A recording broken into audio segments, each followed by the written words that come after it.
అబే జైల్లో వెళ్ళిన తర్వాత 5 నెలలు గడిచిపోయింది. బెయిల్ కోసం చాలా రోజుల నుంచి ప్రయత్నం చేస్తున్నారు. ఇటు ఈడీ ఇటు సిబిఐ రెండు తరఫు నుంచి సుప్రీంకోర్టు బెయిల్ మంజూరు చేసింది. ఈ మధ్య కాలంలోనే ఆమె హెల్త్కి సంబంధించిన ఇష్యూస్ ఫేస్ చేస్తూ ఉన్నారు. వెయిట్ లాస్ అయ్యారు. కుటుంబ సభ్యులంతా కూడా సుప్రీంకోర్టుకు సంబంధించిన న్యాయవాదులతో రెగ్యులర్గా టచ్లో భేటీ అవ్వారు. ఇటు హరీష్ కానీ కేటీఆర్ కానీ కేసీఆర్ సూచనల మేరకు ఢిల్లీ వెళ్ళి ఎప్పటికెప్పుడు వారితో మాట్లాడి ఏ గ్రౌండ్లో బెయిల్ అప్లై చేయాలి, బెయిల్కి సంబంధించిన అంశంపైన చాలా సుదీర్ఘ చర్చల తర్వాత ముకుల్ రోహత్కి సంబంధించినటువంటి ఆరోగ్యులు బెయిల్ పైన ఈరోజు వాదనలు వినిపించారు. బెయిల్ ఇచ్చినటువంటి సిచ్యువేషన్ కనిపిస్తూ ఉంది. మొత్తం 153 రోజులు అంటే 5.5 నెలలు దాదాపు ఆమె జైల్లో గడిపినటువంటి సిచ్యువేషన్ ఉంది. లిక్కర్ సంబంధించినటువంటి కేసులో ఎప్పుడైతే మనీష్ సిసోడియా A1గా ఉన్నటువంటి సిసోడియాకి బెయిల్ వచ్చిన తర్వాత ఈమె కవితకు కూడా బెయిల్ వస్తుంది అనేటువంటిది ఒక నమ్మకం వీరి సంబంధించిన వాళ్ళు విశ్వాసం వ్యక్తం చేశారు. కేటీఆర్ కూడా త్వరలోనే బెయిల్ వస్తుంది అనేటువంటి ఒక నమ్మకాన్ని వ్యక్తం చేశారు ఈ మధ్యకాలంలోనే మీడియాతో మాట్లాడుతూ. సో ఆ గ్రౌండ్లోనే బెయిల్ వచ్చినటువంటి సిచ్యువేషన్ ఉంది. కాకపోతే ఈ కవితకు బెయిల్కి సంబంధించినటువంటి అంశంపైన ఈరోజు పెద్ద ఎత్తున బీఆర్ఎస్ పార్టీ సంబంధించిన నాయకులు ఢిల్లీ చేరుకున్నారు. గతంలో కూడా కొద్దిమంది వెళ్ళారు. ఈరోజు పక్కా బెయిల్ వస్తుంది అనేటువంటి ఒక హోప్తో ఒక నమ్మకంతో ఢిల్లీ వెళ్ళారు. వీరితో పాటు హరీష్తో పాటు కేటీఆర్తో పాటు బీఆర్ఎస్ పార్టీ నాయకులు. సో అందులో భాగంగానే బెయిల్ వచ్చినటువంటి సిచ్యువేషన్ ఉంది. ఖచ్చితంగా బీఆర్ఎస్ పార్టీ సంబంధించినటువంటి శ్రేణులు కాస్త ఉత్సాహం పడేటువంటి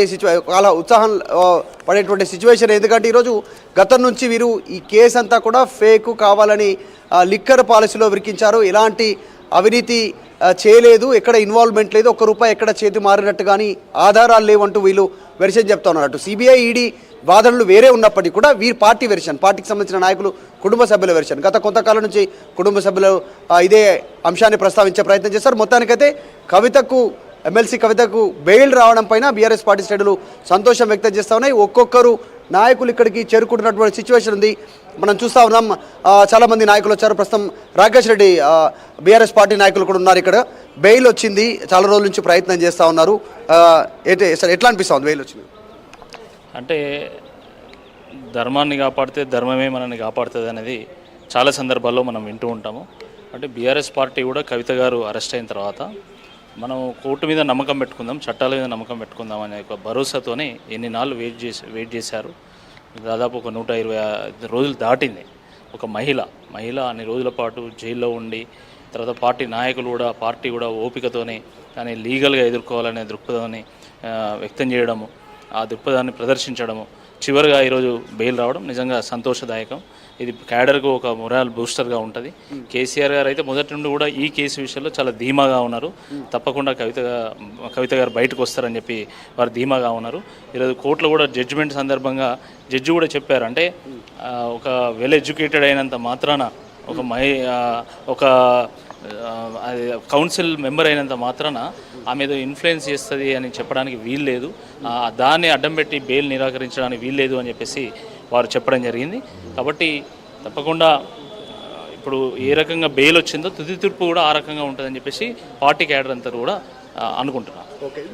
ఇది ఒక గొప్ప రాకేష్ గారు, ఈ మధ్యకాలంలో జరిగినటువంటి చర్చ బీజేపీతో ములాఖాత్ అవుతున్నారు, అందుకే బెయిల్ వస్తుంది అనేటువంటిది కాంగ్రెస్ పెద్ద ఎత్తున ఆరోపణ చేస్తూ ఉంది. దీనికి సంబంధించినటువంటిది ఎట్లా వాళ్ళు మరి బెయిల్ వచ్చింది ఏం చెప్తారు? అసలు బీజేపీతో ఎటువంటి పొత్తు లేదు, ఎటువంటి అవగాహన లేదు. అసెంబ్లీ ఎన్నికల సందర్భంగా కూడా కాంగ్రెస్ పార్టీ చాలా టాక్టికల్గా బీజేపీకి బీఆర్ఎస్కి పొత్తు ఉందని చెప్పేసి సక్సెస్ఫుల్గా ప్రజలకు తీసుకెళ్ళింది. దాని ఫలితమే అసెంబ్లీ ఎన్నికల్లో ఓటమి. దాని తర్వాత మళ్ళీ కవిత గారు అరెస్ట్ అయ్యారు కదా. మరి నిజంగా పొత్తుంటే ఎందుకు అరెస్ట్ అయ్యారు? నిజంగా అరెస్ట్ అయ్యి కూడా ఏదో ఇప్పుడు బెయిల్ కోసం లాబింగ్ చేస్తున్నారు అని ముఖ్యమంత్రి డైరెక్ట్గా ఢిల్లీలో మాట్లాడారు రేవంత్ రెడ్డి. అంతా కూడా అసత్యం. అది అందులో ఎటువంటి పస లేదు. కేవలం ఏంటంటే ఈ రకంగా మళ్ళీ బీఆర్ఎస్తో అంటే బీజేపీతో అవగాహన ఉంది అని చెప్పేసి మైనారిటీలను దూరం చేయాలి, ఇంకా కొన్ని సెక్షన్స్ని దూరం చేయాలనేటువంటి లక్ష్యంగా కాంగ్రెస్ ఈ రకమైనటువంటి వ్యాఖ్యలు చేస్తుంది తప్ప దాంట్లో ఎటువంటి పస లేదు. Thank you. ఓకే, దేవిప్రసాద్ గారు ఉన్నారు. దేవిప్రసాద్ గారు ఉన్నారు. ఎట్లా సార్ బెయిల్ వచ్చింది? చాలా రోజుల నుంచి న్యాయ పోరాటం చేస్తూ ఉన్నారు. ఎట్లా ఇంకా ఫ్యూచర్లో కూడా కండిషన్ బెయిల్ వచ్చింది కానీ ఎట్లా ఫ్యూచర్లో ఎట్లా ఉండబోతుంది? డెఫినెట్గా కండిషన్ బెయిల్ వచ్చినా ఏదో వచ్చినా ఇల్లీగల్గా పెట్టినటువంటి కేసుల్లో ఇలా లీగల్గా మేము విజయం సాధించాం. అంటే కవిత గారిని కేవలం ఒక పొలిటికల్ వెండెట్టాతో బీఆర్ఎస్ పార్టీని వీక్ చేయాలని, బీఆర్ఎస్ పార్టీని రాజకీయంగా అనగదొక్కాలని పెట్టినటువంటి కేసులో భాగమే ఈ కేసు అనేటువంటి విషయాన్ని మేము అనేక సందర్భాల్లో చెప్పినాం. మా అధినేత కేసీఆర్ అయినా, కేటీఆర్ అయినా, హరీష్ రావు గారైనా అనేక సందర్భాల్లో ఈ విషయాన్ని ప్రస్తావిస్తే కాంగ్రెస్ నాయకులందరూ కూడా డెఫినెట్గా కవిత ఇందులో దోషి, జైలు పోతుంది, అది ఇది అని చెప్పి చాలా ప్రేలాపనలు వేలేరు. ఇటువంటిది బీజేపీతో ఏదో మేము ములాఖత్ అవుతున్నట్టు కూడా చాలా ప్రచారం చేశారు. కానీ 164 రోజులు ఆమె జైలు జీవితం అనుభవించి, ఏ చేయని నేరానికి అలా జైలు జీవితం అనుభవించి కండిషన్తో బెయిల్కి వచ్చేది. ఫర్దర్గా కూడా ఎట్లా ఎదుర్కోవాలో న్యాయపరంగా ఎదుర్కొంటాం. ఒక రాజకీయ పార్టీగా న్యాయ వ్యవస్థ మీద నమ్మకంతో మా మీద ఉన్నటువంటి ఒక బాధ్యతతో ఇలా మేము ఆ కేసును ఎదుర్కొన్నాం. కాబట్టి ఇలా పొలిటికల్ వెండెట్టాతో పెట్టినటువంటి కేసును సహజ సిద్ధంగా, లీగల్గా ఇలా మాకున్నటువంటి అన్ని విషయాలు కూడా కోర్టు దగ్గర ప్రస్తావించి ఇలా కవితకు బెయిల్ రావడం అనేటువంటిది మొత్తం తెలంగాణ ప్రజలందరూ కూడా హర్షిస్తూ ఉన్నారు. పార్టీ స్వాగతిస్తూ ఉంది. ఎందుకంటే సెలబ్రేషన్ మూమెంటా ఇదంతా మీకు? తప్పకుండా. ఎందుకంటే ఒక నాయకురాలు చెయ్యని నేరానికి జైలుకు పోయి బయటకు వస్తే డెఫినెట్గా మా అందరికి కూడా సెలబ్రేటింగ్ మూడే కదా. సెలబ్రేటింగ్ మూడ్తో పాటు స్ట్రగుల్ మూడ్ కూడా మొదలవుతుంది. ఎందుకంటే ఈరోజు తెలంగాణలో రేవంత్ రెడ్డి అనుసరిస్తున్నటువంటి దుర్నీతి, అనేక ప్రజలకు ఇచ్చినటువంటి హామీల్లో విఫలం, దేవిప్రసాద్ గారు వీళ్ళు కాంగ్రెస్ పార్టీ నాయకులు డైరెక్ట్గా మంత్రులు చెప్తా ఉన్నారు కవిత ఈసారి జైల్లోనే బతుకమ్మ ఆడుతుంది అనేటువంటి గతంలో చెప్పారు.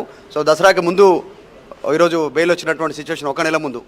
ఇప్పుడు కవిత గారు జైల్లో బతుకమ్మ ఆడుతా అన్నారు కదా. తెలంగాణ భవన్ ముందు ట్యాంక్ బండ్ మీద బతుకమ్మ ఆడేటప్పుడు కాంగ్రెస్ వచ్చి చూడమంటున్నాం.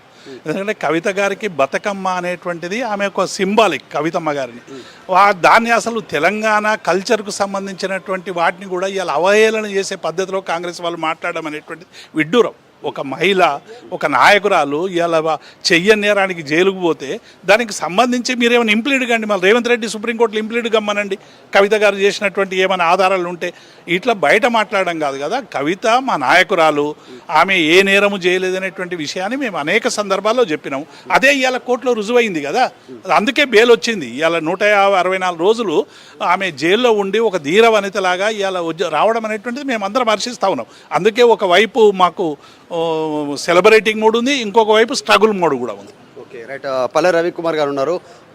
రవణ, ఏం చెప్తారు మీరు? ఈరోజు బెయిల్ వచ్చినటువంటి సిచ్యువేషన్, వాళ్ళు కాంగ్రెస్ చేసినటువంటి ఆరోపణలు, ఒకవైపు సిసోడియాకు బెయిల్ వస్తే స్వాగతించారు వాళ్ళు. మరి ఇది అదే కేసులో, అదే లిక్కర్స్ కేసులో ఈరోజు కవితకు బెయిల్ వచ్చింది. కాంగ్రెస్ స్వాగతించే అవకాశం ఉందంటే యాక్సెప్ట్ చేస్తారా? విమర్శలు మళ్ళీ బెయిల్ కోసం ములాఖాత్ అవుతున్నట్టు విమర్శలు వస్తూ ఉన్నాయి కదా. కాంగ్రెస్ నాయకులు రాహుల్ గాంధీ గారు ఒకటి మాట్లాడతారు ఢిల్లీలో, రాష్ట్ర నాయకులు ఒకరు మాట్లాడతారు.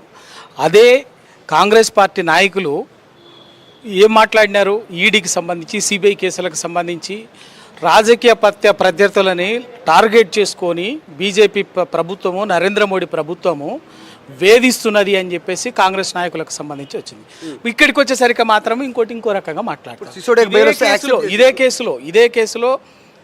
ఇదే కేసులో మనీష్ సిసోడియా విషయంలో ఒక రకంగా మాట్లాడినరు, కేజ్రీవాల్ విషయంలో ఒక రకంగా మాట్లాడినారు, దానికి భిన్నంగా కవిత గారి విషయంలో ఒక రకంగా మాట్లాడారు. అంటే కాంగ్రెసు వాళ్ళ ద్వంద్వ వైఖరికి అది నిదర్శనం. అది ఇది పూర్తిగా ఖచ్చితంగా కవిత గారి విషయంలో ఈ కేసు రాజకీయ కక్షతో కుట్రపూరితంగా పెట్టినటువంటిది, వేరే ఇంకేమీ లేదు. సెలబ్రేషన్ మోడేనా ఈరోజు అంతా? బీఆర్ఎస్ పార్టీ నాయకులకి, బీఆర్ఎస్ పార్టీకి సెలబ్రేషన్ మోడేనా? ఖచ్చితంగా ఒక టీఆర్ఎస్ పార్టీ నాయకుడు కేసీఆర్ గారి కూతురైనటువంటి కవిత గారు, ఆమె కూడా ఉద్యమ నాయకురాలు, ఉద్యమంలో పనిచేసినటువంటి, ఇవాళ ఒక కుట్రపూరితంగా ఆమె మీద కేసు మోపిన తర్వాత అన్ని విధాలుగా ఫైట్ చేసి వాళ్ళ బయటకు వచ్చినాక ఖచ్చితంగా దానికి కొంత ఆ వాతావరణం అయితే ఉంటుంది కదా.